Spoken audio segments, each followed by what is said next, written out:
Alright, as you can see, I like to be comfortable. I took off the hat. What I like to cover with you now is the importance of setting aside time for learning. In most college courses or courses that you go to, you have set aside a certain particular amount of time for instruction and another set amount of time for practicing. These video lessons will be coming to give you that instructional time. The practice time you will have to get to on which however your different schedules allow you. I want to see if I can be able to set up some online chats to get as many of you on as possible to discuss the course and any of the questions that you may have regarding pertaining to gospel music. So let me get started with our first section of this course. Number one, which I just covered, is setting aside a practice time. This is when you turn off your cell phones, you turn off the television. If you have the ability to be in a room where you can shut the door and not be bothered, that'll be great. This way you have total concentration on just your music. I have in my past would set aside 2.5, sometimes 3 hours, somewhat interrupted every now and then, but enough to where I was alone in the room where I could hear, first of all, the music in here, and then sit and try to interpret it through my hands. Now, this course I'm going to teach you we're going to find out, I should say, what your tone is. And I say that because what I have developed for my own personal use is a tone within my body that helps me to find my notes or to wherever it is that I want to play. And let me give you an example of that right now. Now, when I say tone, that's an internal hum or an internal sound that only you hear because it's coming from you, but helps you to diverse where you are on the keyboard. Now, mine happens to be middle C. I try to find where middle C is. Again, I'm not a singer, so for those of you that are wondering, is he going to sing now? No, but I do know good singing when I hear it. So my internal tone is middle C, and what I do is I try to pitch it to where it's matched on my keyboard. Let me just switch to a standard piano sound. Now you see I haven't played a note yet, and I've been talking. So now I've got to settle my ears to be able to hear where my middle C is, and then create that sound vocally. So if I go, I found it by just first internalizing where that sound is, and now I found it. So if I go, excuse me, half a step up, D flat. So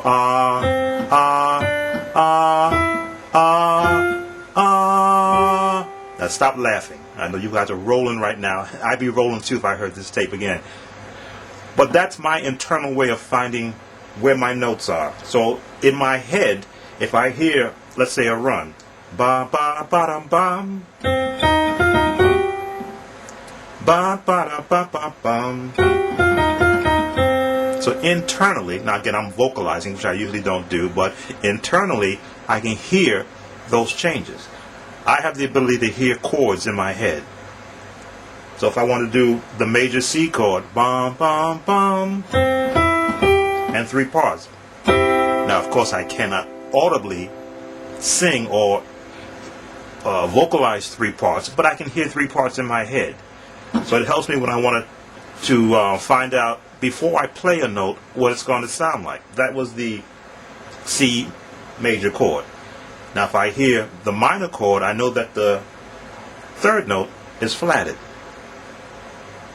So in my head I'm listening, bum, bum. It's already in my head.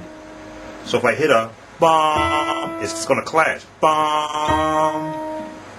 So bum bum bum bum bum bum bum bum bum bum bum bum bum. That's part of what I do. I first learn the music in my head, internalize where the notes would be, sing it in a sense to myself, and then find, yes I know, Inspector Gadget. I love that tune. So, and that's a concept that I want to get to you now in this first part of our session. Let's find where your internal tone lies. Again, mine lies in the key of C. we're going to be covering preacher chords. And when you're doing preacher chords, sometimes you have to hear where they're going to go before you play it. So if you've got a preacher, then again, I'm not going to be preaching. I'm going to try and get a person to come in and do me a quick video of that, so we can use that as one of our lessons. But if you can internalize what a preacher might do, if he's singing in the key of C, now if you set your internal tone there, then you go, okay, what's available to me internally?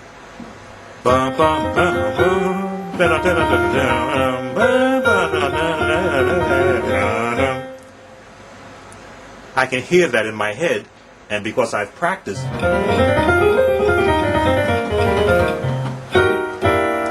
I already know where my fingers are going to fall. This is something that is not taught professionally in classes, because no one can hear what's going on in someone else's head. So I try to teach you this concept. Again, you add it to what you've already been doing, and then you find that when you come to learning any song that you have to hear first, for those of you who don't read by sheet music, you begin to have fun with being able to figure out where the notes are first in your head, and then where do you place your fingers. As I've said before, you've only got 13 notes before it repeats again. So depending upon, all you have to worry about is where's that particular sound being pitched. And you can extend out after you figured out where's the low, middle, mid-range, and the higher note. Alright, so this is the first lesson. Let's first of all find out where our middle tone is. So you've gone to your keyboards, and what you're going to do is audibly, or hum it if you want, a note, and then you go to your keyboard and find it as you are continuing to sing it to yourself. Now again, I picked middle C for myself because that's how I like to center myself in the middle of where all music is. So if I started up here, I might not be able to hear the notes down here in my head. So I start in the middle. Sometimes I might deviate depending upon where it is, but I'll generally center myself around middle C. So what I want you to do is to find your note that's internalized to you, because that's going to be like when I was in band practice in school, we used to have a concert B flat note. And what I meant by concert B flat, it's one that every instrument playing their own note sounds the same. I guess that's how I developed the concept of finding my concert note, that everything is centered there and then is spread out musically. So lesson 1 for you: find that note and then send me back an email. Let me know what that note is for you particularly, and let's see if I can devise a nice lesson that will help you to build upon wherever that note is. For some it might be E flat, it might be G flat, F sharp, it might be D, it might be E, it might be A, it might be B natural. But wherever that note is, I want you to be able to find it and then email that back to me.